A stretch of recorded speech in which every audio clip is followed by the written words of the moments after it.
Lumière Kaboulo TV, Lumière Kaboulo TV, Lumière Kaboulo TV. Réflexion avec R9, Fabrice R9, Fabrice. Mobali Mateo, balingaka mwasi lolenga ninyango, nengo salanga eleki makasi. Kaboulo TV yo, Lumière Kaboulo, réflexion, réflexion. Double CD Fantomas Engayo. Il est là, il a toujours. Barbito s'abonne, chaîne les amoko. Ça c'est dit, ma beaucoup t'as un an s'abonner.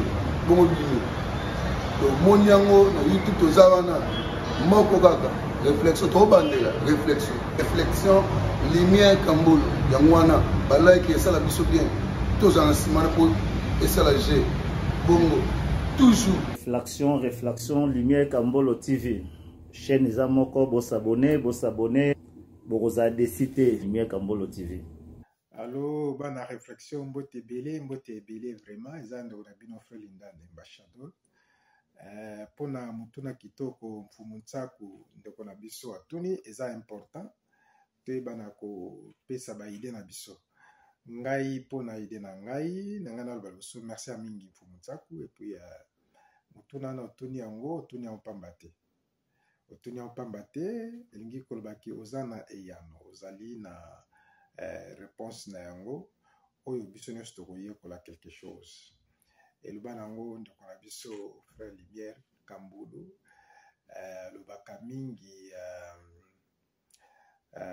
aza molakisi, aza pe moyekoli. C'est-à-dire, moyekoli akoma molakisi. Molakisi pe ayekolaka. Ata ozokolakisa lakisa me suka nango ekoza malamu oyekola quelque chose ou bakisa quelque chose na oyo ebi déjà. En tout cas mfumusako matondo mingi na mutuna wana. Pondu eutaka na Afrique to na mboka bapaya. Manioc et puis Zeta Pondu. Donc, na mukuse Pondu. Nga kuna baksa soso fufu. Voilà. Na moni pona ngai e ya neza na okaka moko, mais tokotika de konfumutsako. Na suka, tango biso nyo tokopesa biyano na biso, fumutsako oyeba kosunga biso na quelque chose tantôt oyo toyebite. Yawe apambola mfumutsako. Pona ngai, manioko euta na mabele na biso ya Afrique. Mabele na biso originel, esika touta. Manioko, pondu, nyoso. Na mabele na biso ya kitoko wana Afrika. Et voilà. Donc, pambate tokoye bake, bat nyoso balbango, batamaele balbango. Qui Afrique, ezali esika, ezali source. Ezali source ma ambiance. Ezali source ya biloko kolia, ezali source ya vie ya bato. Ezali source ya bomoi. Source ya bomoi. Nde frère Lumière alobelaka, alobana bien, mais source ya bomoi vraiment ezali mabele na biso.